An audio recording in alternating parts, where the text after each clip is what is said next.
السلام عليكم ورحمة الله وبركاته، احنا متابعين في الدنيا، يا رب تكونوا بخير. كل سنة وانتم طيبين. وحشتوني وحشتوني وحشتوني لأقصى درجة ما تتخيلوش والله.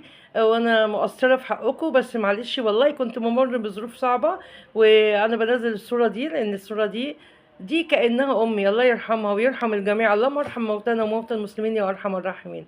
فانا دلوقتي بنزل لكم الفيديو ده، بسلم عليكم واقول لكم ان انتوا وحشتوني. كل سنه وانتم طيبين وسنه سعيده علينا وعليكم وعلى اولادنا، وربنا يفرح اولادنا واولادكم كل اللي الناس الكويسه تفرح انا رايحه مناسبه يا جماعه، عندنا فرح يا جماعه.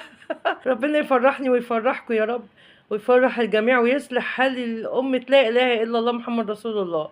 والناس اللي تعبونا وأذونا السنين اللي فاتت، أنا 3 سنين والله فاتوا كنت في مطحنة، كنت في مطحنة ما تتخيلوهاش، والحمد لله ربنا جبر بخاطرنا.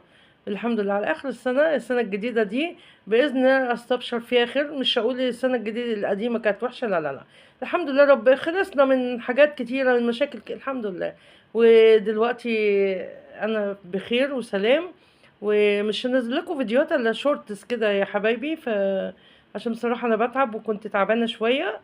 ويلا ربنا يصلح حالي وحالكم وحال الجميع يا رب، وأمة لا إله إلا الله محمد رسول الله.